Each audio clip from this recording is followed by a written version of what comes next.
Hey, how's it going, YouTubers? Happy Thanksgiving, wherever you're at. Hopefully, you're enjoying a nice feast of whatever it is you eat, whether it's turkey, ham, whatever the case may be. Is um, I'm very much aware that this whole COVID thing is getting kind of crazy. I myself am not a fan of it. I hate wearing the face masks and gloves, but unfortunately, we just gotta try to get through this for a little rough patch, and just maybe, there will be light at the end of the tunnel. Hopefully, this whole thing just goes away sooner than later. The reason I was saying that is because typically in October you'd be talking about the start of the regular season, because that's what I like to do, is talk about hockey videos, whatever the case may be. Is But now we're into free agency and trading and all this other off-season stuff, which sounds so strange to have an off-season in the fall, because like as I previously mentioned, we're so used to having hockey in the fall, not in the summertime. So times are different. Times are definitely changed. We'll see how next season pans out, if it's a full season, whatever the case may be. But I don't want to get too ahead of myself. I just want to focus on the now, as of right now. And obviously, as I'm talking, I'm sure there will be more free agent signings and trades happening. So if someone happens to watch this video in a couple days and they say, hey, you forgot so and so, it's because hockey's a 24/7 thing and I can't do this 24/7. So fortunately, I can't keep up to date with every single signing and trade, but I'm going to do my best to say what I got to say. So I'm gonna go through each team and tell you who they've claimed off of free agency, and then maybe in my next videos I'll be talking about the trades and the whatnot have you. So I first want to start off with the Anaheim Ducks. 2 straight seasons of missing the playoffs for a team that was in the playoffs for what felt like almost every single year. Had a Stanley Cup contender for X amount of years. They have a good team. So they've added Kevin Shattenkirk, the right-handed defenseman from the Tampa Bay Lightning. Just got off a Stanley Cup win a week or so ago. So I'm sure he's riding high. And the bonus about having him on the team is that adds a second defenseman who shoots right.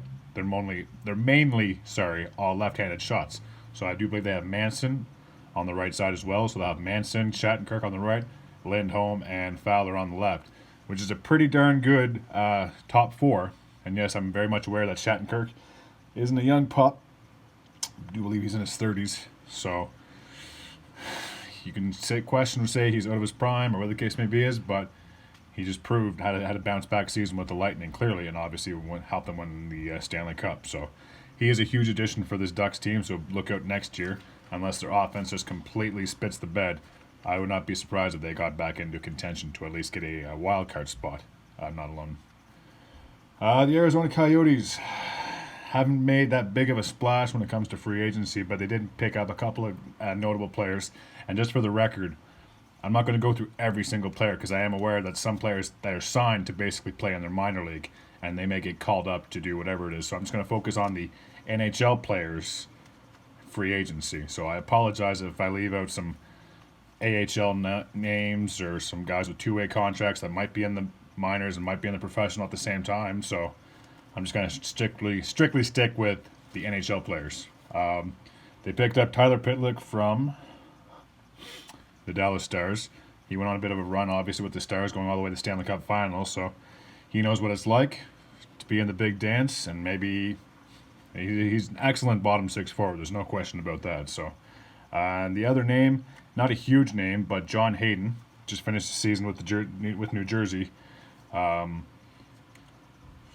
He can bring some grit to the bottom six role as well, whether he plays on the wing or at center, whatever the case may be. Is the funny thing about John Hayden is it feels like every time Chicago trades a player away, they somehow manage to make their way to Arizona.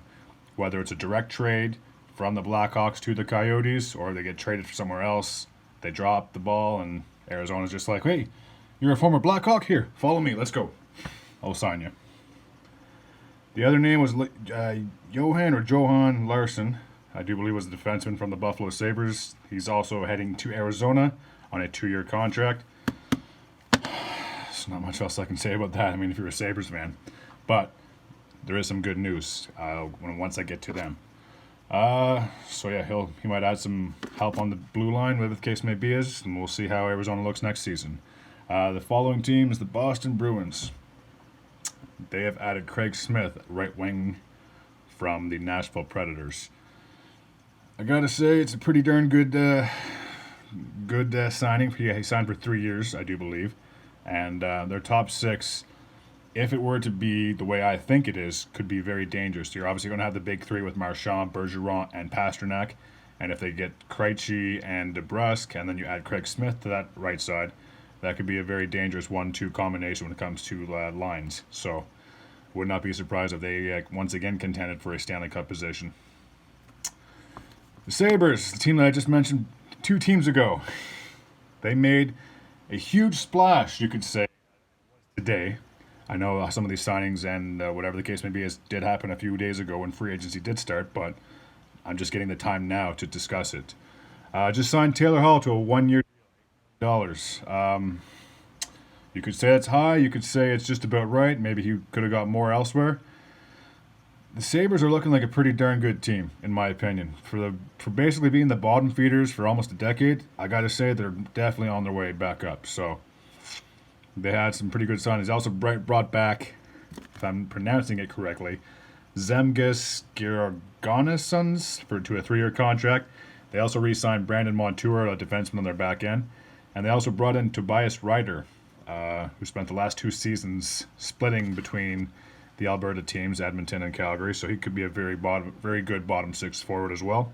And they also signed Cody Eakin, I do believe today, to a 2-year contract. So whether he plays the 3rd-line center or the 4th-line center, he's a great penalty killer. Can't really say a whole lot of negative about the guy. He's just a great bottom 6 player. Like they're doing pretty darn good. They have a lot of depth on their team. Next team on the list is Calgary, and I got to say they definitely made a big splash in free agency, getting Jacob Markstrom from the Vancouver Canucks. He has signed a 6-year deal. I believe it's $6 million a season, so he's for sure, no doubtedly, going to be the number 1 goaltender there. And what I'm kind of puzzled about is I thought that maybe they wanted to go with Riddick, but maybe because he underperformed in the playoffs, because Talbot, I do believe, won the starting job over him against the Stars. What's going to happen with him? Only time will tell. The reason I bring that up is because they also signed Louis Domingue from the Vancouver Canucks as well as a backup. So whether that's their 1-2 combo or they plan on putting Domingue in the minor league and having Riddick come back, only time will tell. But we will definitely see how this signing affects David Riddick. And speaking of another former Canuck, they also brought in Christopher Tanev from the Canucks and on a 4-year deal. Pretty darn good player. It's a shame that the Canucks couldn't re-sign him because I'm sure they would love to have him in the organization. He's definitely brings life to the team, to say the least. So pretty good signing on the Flames' behalf, and I'm sure that this can only mean great success from here on out. Fingers crossed, though, eh? Carolina Hurricanes, they've only made 1 signing thus far. That's Jesper Fast, I guess, from the New York Rangers. Just another Ranger on his way out. Unfortunately, just didn't work out. He signed a 3-year deal, I do believe, with the Hurricanes. And the Hurricanes are a very good team. I would not be surprised if they contended yet again for another playoff spot in the next upcoming 2020/2021 season. They're a very good team, very young. And adding someone like Fast, maybe it's just a change of scenery. I mean, he didn't have that terrible of a tenure with the Rangers, but I mean, now that he's going to be going over to the Hurricanes, maybe he plays with Aho. Time will what the lineups will look like next season, but pretty darn good signing by the Hurricanes, in my opinion. Chicago Blackhawks made 2 signings thus far. They brought back Dominik Kubalik, who had an unbelievable playoff performance against the Oilers, and he kind of disappeared against Vegas. But I mean, he's a pretty darn good forward, like top 6 guaranteed forward, and he's had an incredible season. I think he got 30 goals, if I'm not mistaken. So that's a wonderful news if you're a Blackhawks fan to bring him back, because they have a deep core, obviously with Taves and Kane. So that could be an interesting team next year. They also re-signed Malcolm Subban to a 2-year contract as well.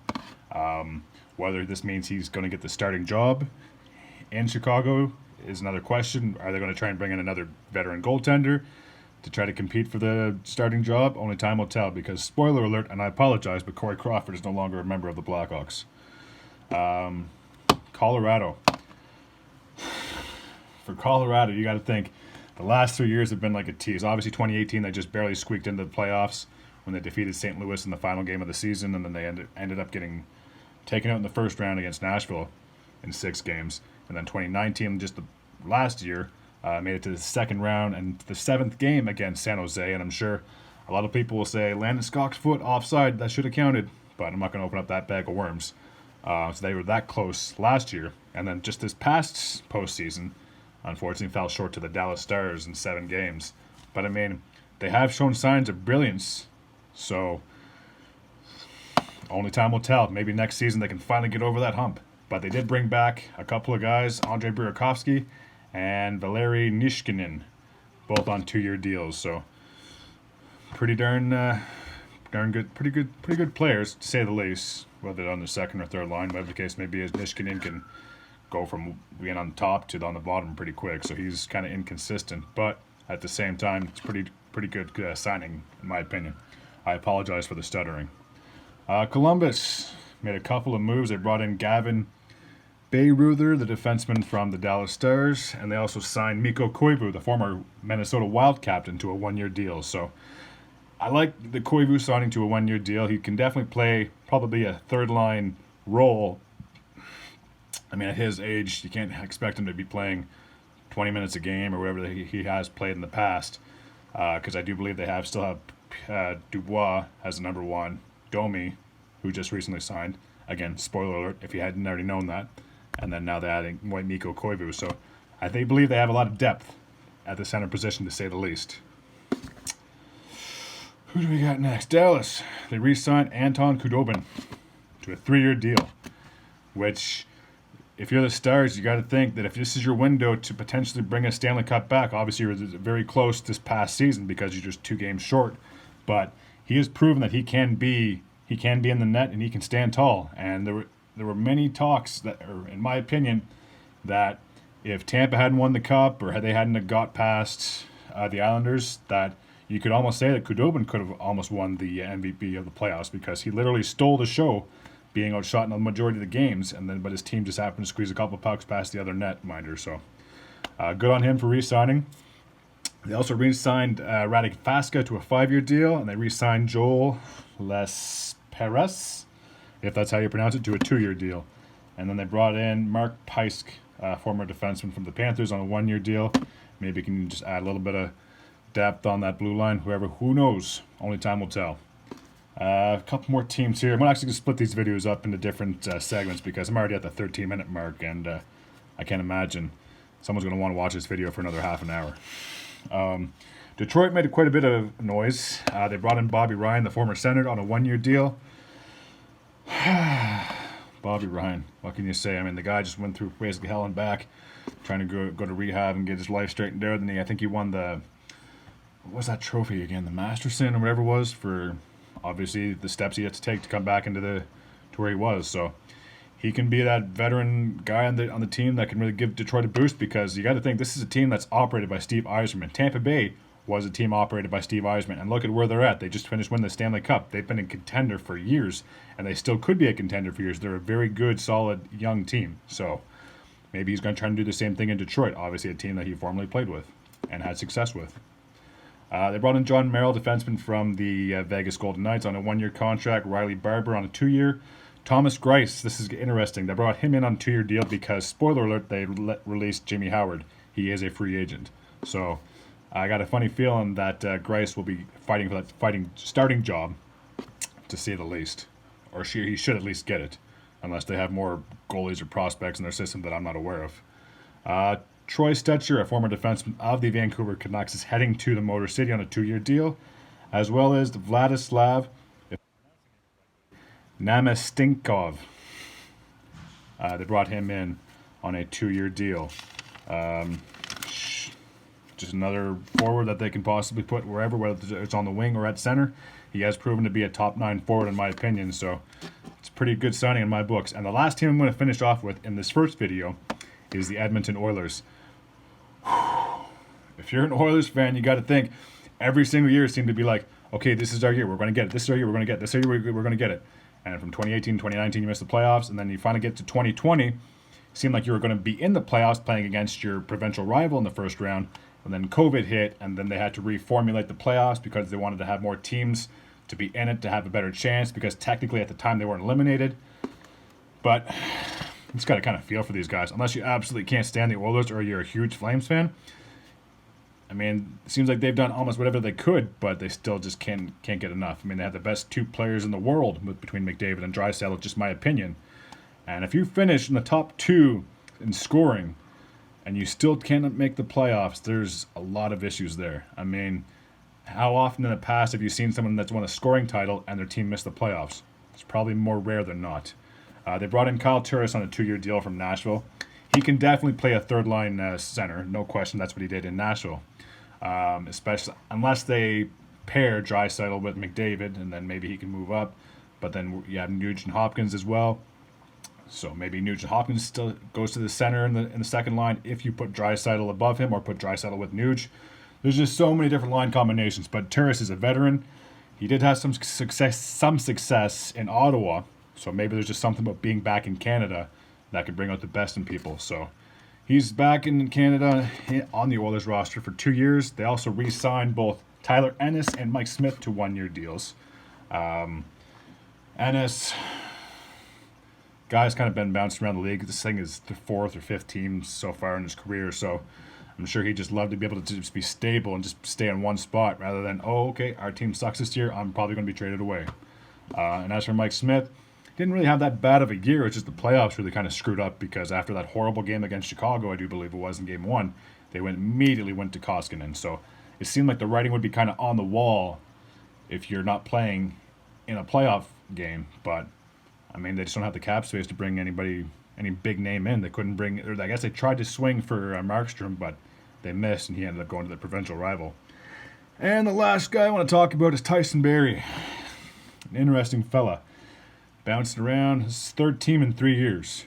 You can say he kind of had a down year in Toronto. I don't know if I would say he had a down, but it definitely didn't seem like his usual self when he was in Colorado. Maybe this is the make or break year for Berry. Like, since he only signed the 1-year deal, he's trying to prove to everyone that he's still a legitimate top 4 forward. So maybe if he can have a bounce back year with the Oilers, he can show the rest of the league, okay, I'm not that washed up. And then maybe he can try to hit a home run in next off season for a bigger contract. I'm sure that's what everyone tries to do.